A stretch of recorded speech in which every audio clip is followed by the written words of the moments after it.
In 1908, the Austrian Empire annexed Bosnia unilaterally. This made Serbia unhappy and the tension between them was very high. This is definitely the worst time to visit Bosnia. What a great day to be in Bosnia! On the 28th of June 1914 in Sarajevo, Archduke Franz Ferdinand, heir to the throne of Austria-Hungary, was assassinated by a group of Serbian terrorists. Austria was shocked. The current emperor Franz Joseph was old and he'll die soon. The Serbian government is behind this. It's time to end this once and for all. Austria sent an ultimatum to Serbia. We will conduct an inquiry in your territory regarding the assassination and we'll have full powers to do so. No state in the world can accept such conditions. I refuse.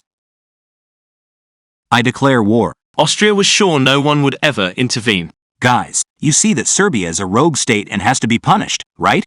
However, Serbia had a big brother, Russia. At that time it was ruled by the Tsar Nicholas II. They were both Slavic and Orthodox countries. I declare war. However, Austria also had a big brother. At that time it was allied with Germany, ruled by the Kaiser Wilhelm II. So Germany declared war on Russia. Russia was allied with France, who hated Germany since the Franco-Prussian War in 1870. So France also joined the war against Germany and Austria-Hungary. France was allied with the United Kingdom, which joined the war too.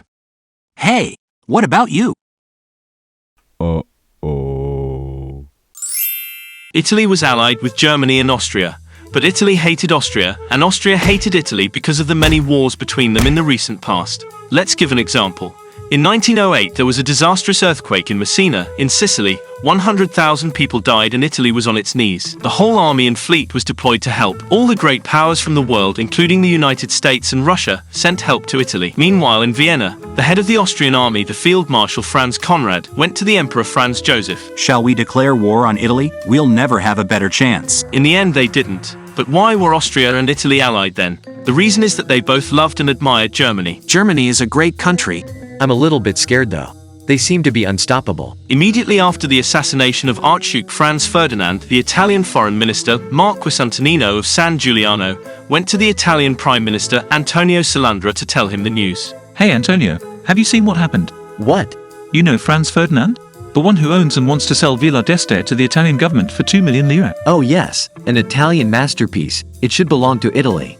I don't know how to tell him that we can't afford it. Of course no one needs to know that. He's dead. Oh, at least we got rid of that nuisance of Villa d'Este so we don't have to buy it. Many Italians actually celebrated the news. In a cinema in Rome, the movie was interrupted and the pianist started playing the national anthem.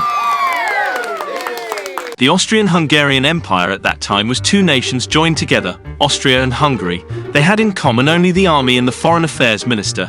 Everything else was separated. For instance, they had two different parliaments. Franz Ferdinand wanted to create a new entity, a Slavic one, reducing the power of Hungary. So he was hated in Hungary too. In a novel, The Radetzky March by Joseph Roth, there is a scene where the news of the Duke's assassination arrives in a regiment of Hungarian soldiers in Galicia. The soldiers cheer, saying, "The pig is dead!"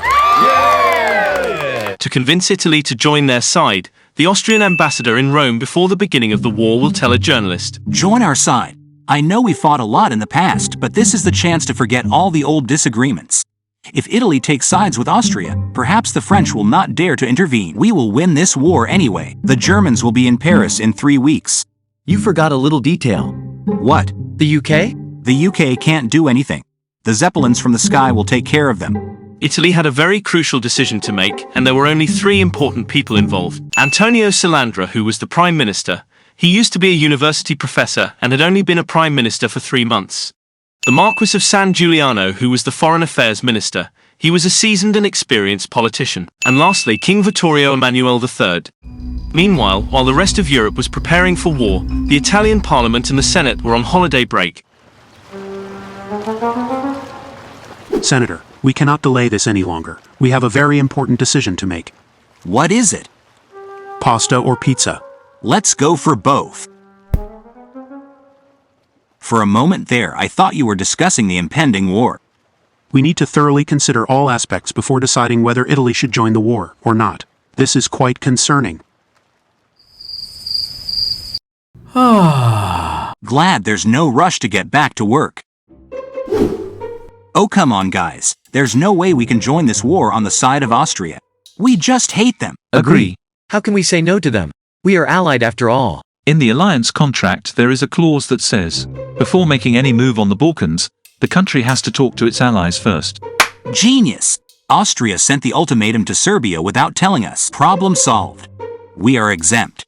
The King Vittorio Emanuele III will write a letter to the Kaiser Wilhelm II. Dear Wilhelm, Italy is not required to go to war.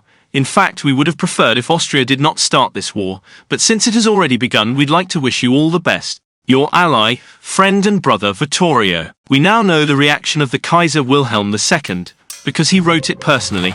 Scoundrel! Such a brass neck! However, nothing was really clear in Italy. Italy has just declared to stay neutral, but all the Italian ambassadors across Europe received a message from the Italian foreign minister. We will stay neutral. For now. However, if someone is willing to give us something, maybe we can consider it. After receiving this letter, the Italian ambassador in St. Petersburg in Russia immediately ran to the Russian foreign affairs minister. You know, Italy might join your side. Do you have anything to offer us? At the same time, the Italian ambassador in Berlin was shocked and ashamed. He immediately flew to Rome to his chief, the foreign affairs minister, the Marquess of San Giuliano. Are we serious? This is a national shame. We worked so hard building this alliance with Germany. I'm not going back to Germany under these conditions. I'd rather kill myself. However, the day after, he slightly changed his version. I'm not going back to Germany under these conditions. I rather present a medical certificate. The minister San Giuliano will reply, If you really don't want to go back to Berlin, the first method was better. the real reason why Italy couldn't really join the war was because it was too weak compared to the other countries, both militarily and economically. Just to give an example, let's take the production of steel, which at that time was the most important one for building trains, vehicles, ships, weapons, and so on. For each ton of steel produced in Italy in 1914, Germany produced 19, UK 9, France 5, Austria 3. The same for the rest of the items needed. The army was also totally unprepared. There were no cannons and no ammunition. Wait a minute. If Germany and Austria will win this war, they will rule the world. Are you scared? They might punish us because we didn't help. Shall we join the other side? In December 1914, the Italian Prime Minister Antonio Salandra said in an interview, We as Italy should hope the Central Empires will be defeated. At that time, the supreme commander of the Italian army was General Luigi Cadorna. Because Italy was still formally allied with Austria and Germany, Cadorna had all the plans already ready to join on their side, but he was also convinced that Italy should have joined the UK side instead. In September 1914, the war was kind of on a stall on the Western Front. The trench warfare began. However, on the Eastern Front, Russia was winning against the Austrian Empire. Many Italian newspapers started pushing towards interventionism. The most famous Italian journalist, Luigi Albertini, and his newspaper, the Corriere della Sera, started a propaganda campaign in order for Italy to join the war against Austria and Germany. Italy has to participate in the history of the world today. If we stay neutral, we will be considered insignificant. It sounds like it's against our great Italian principle and what we as Italians do best. What? Nothing. The sweetness of doing nothing. Oh, come on, Antonio. We are better than this. All the great powers are joining this war. I know we can win this. How can you be sure? Because we are Italians. We are tough. We are brave. Mario! I think your mum is calling you. At this point, the ambassadors of Austria and Germany in Rome hope that at least Italy will stay neutral. The Marquess of San Giuliano declared, Being a foreign minister in Italy has never been so pleasant. All the foreign ambassadors come to court me. However, the Marquis of San Giuliano was sick, and on the 16th of October 1914 he died.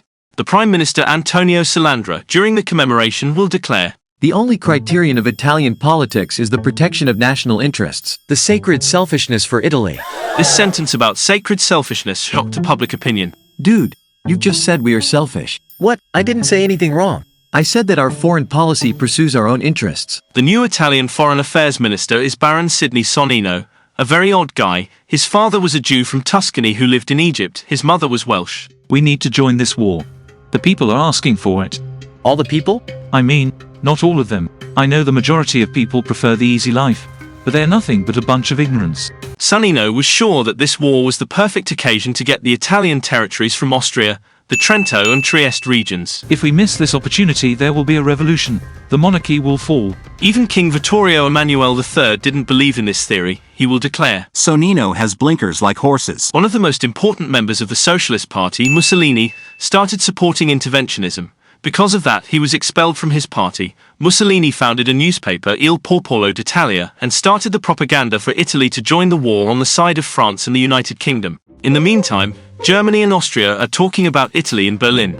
Hey, can you promise Italy you will give them the Trento and Trieste regions? Are you crazy?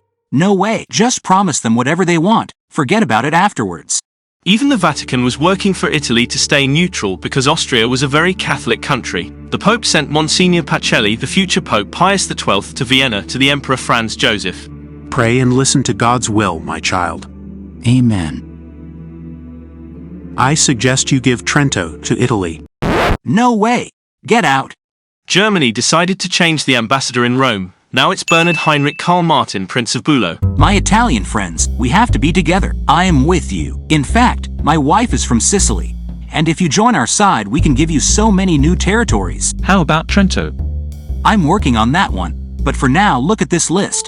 Once we win the war, we will give you Nice, Savoy, Corsica, and Tunis. Wait a minute. You're proposing to give us territories that are not even yours? However, the Italian government in January 1915 already decided to join the war against Germany and the Austrian Empire. There's a minor problem. What? We're not ready. The public is not convinced. Then we will sway their opinion a little bit in our favor. He'll literally say to the journalists, For now, it is good that the press is conducted with prudence and does not excite or depress. It is advisable, as is done in country taverns with pasta and rice, to keep the public opinion half-cooked. They started negotiating with the UK. Sir, a message from the Italian government. What is it? The letter says, in order to join the war on your side, we'd like to have the Trentino, the South Tyrol, Trieste, Istria, Dalmatia and all its islands, Vlora in Albania, the Antalya coalfield in Turkey, all the March. Should I read all of them, sir? Just say yes to everything. One of the most important British politicians, David Lloyd George, will write in his memory, no one really cared about what exactly the Italians wanted. On the 26th of April 1915, the London Pact was signed. The pact commits Italy to enter the war within a month. The last article of the London Pact said, "This pact will be kept secret." Only 3 Italians actually knew about it. The Prime Minister Antonio Salandra, the Foreign Affairs Minister Antonino, and the King Vittorio Emanuele III. Once signed, Vittorio Emanuele III sent a telegram to the Tsar of Russia and to the King of the United Kingdom. Congratulations! We are allied now. However, something came to their minds afterwards. Wait a minute. What? Are we allowed to do that? To join the war without telling the parliament? Fine, I will tell them. They're on holiday. The parliament has been suspended since March and it'll reopen on the 12th of May. Only 2 months of holiday? This is what makes Italy great. The hard-working people. Let me check what the Statuto Albertino says. Oh, perfect. It says that the king has the power to declare war. We're good. Yay! Wait, but it also says that the parliament has to confirm this decision and give the full powers to the government. At that time, the majority of the parliament was neutralist. The most influential member was Giovanni Giolitti, who had been prime minister for almost 15 years. The parliament was in his hands. It was Giolitti who put Antonio Salandra in his place, just as a puppet for a short while. Even if the London Pact was secret, the members of the parliament started to realize that something fishy was going on. So guys, what do we do with Giolitti? I think he figured it out. Maybe we can postpone the opening of the parliament. It was decided that the parliament would reopen on the 20th of May instead. At this point, the situation is taking a turn for the worse. Giolitti realized he had been tricked. On the 9th of May, Giolitti rushed towards Rome. The Italian government was scared. The interior minister and the police organized protests against Giolitti at the Turin station when he departed and at the Rome station when he arrived. Giolitti will declare to the journalists, This government deserves to be shot. They want to bring Italy to war for no reason. Italy is too weak to join this war. I was the prime minister when we conquered Libya. Only I know how bad our army is. I always had to falsify the reports of the battles in Libya to hide the fact that we won only because we were 10 against 1. Yay! Our generals are incompetent. They are just the dumbest sons of rich families who were sent into the army if they didn't know what else to do with them. Plus, we don't have any money to afford a war. On the 13th of May, 300 members of the parliament and more than 100 members of the Senate left their business cards in Giolitti's house in order to show him their support. In the government, there was panic. We don't have the majority needed to declare war. What do we do? There's only one thing I can do. I resign. I have compromised myself. I sent telegrams to my colleagues, the King of England and the Tsar of Russia. I must abdicate. My cousin, The Duke of Aosta will be the next king. He enjoys all these ceremonies that deeply bore me. I would have always liked to live in the Balearic Islands anyway. Then Vittorio Emanuele will declare to his ministers. Becoming a king was never my desire, and I had intended to discuss it with my father. However, his unexpected demise left me with no choice but to assume the role. He was referring to his father Umberto I, who was assassinated in Monza. The Vatican decided that that was the perfect moment to push. Send emissaries to the most Catholic Italian ministers and tell them to avoid the war at all costs. Cardinal Boncompagni Ludovici went to an Italian minister, saying, Only that Jewish traitor of Sonnino wants war. You don't need this war. If you insist a little bit, Austria will give you the territories you're asking for. Even if the London Pact was a secret, everyone was aware of the drama that was happening in Rome. On the 9th of May, the Kaiser Wilhelm, the Emperor Franz Joseph, their prime ministers and their chiefs of staff met at the Austrian High Command. Those damn Italians are about to join the war against us. We can't risk that. So, just give them what they want. Fine. But I want to be put in writing that after the war we'll get everything back. At this moment, something incomprehensible happened. In a few days, the whole country, and Rome in particular, was overwhelmed by street demonstrations, all of them in favor of Italy joining the war, mostly people from the middle class and students. Gabriele D'Annunzio, one of the most famous poets, journalists and playwrights at that time, was in France. He ran away from Italy to not pay his debts. On May 5th, he returned triumphantly to Italy, and in Rome he will tell the crowd. Fellow Italians, this is not the moment for words. It's a time for actions. Speeches won't be enough. We need deeds. If it's a crime to rally citizens to stand up, then I proudly accept that charge. In Rome, there is an attempt to strangle the homeland with a Prussian halter wielded by that old big-mouthed executioner. He was referring to Giuliano, as he had a protruding lower lip. If he wins, it will be a shame to be Italian. This is what that bootlicker of filthy Prussian feet wants to make of us. But don't worry, we can stop him. He is afraid of corporal punishment. I recommend them. I wish I could say that I delivered them to you. The roughest of you will be worthy of the city and public health. The result was an escalation of aggressions against the members of the parliament, who were siding with Giuliano. King Vittorio Emanuele was desperate. The government resigned and he was about to abdicate. Damn, I have to nominate a new prime minister. You. Do you want to do it? Nope. Fine, you then. You're the prime minister. I reject your resignation. Get back to work. If the Parliament on the 10th of May was in favour of peace, on the 20th of May voted to give full power to the government to join the war on the side of the UK, what happened to every single member of the Parliament is unknown. We will make future videos about how Italy will fight in this war. See you again next time.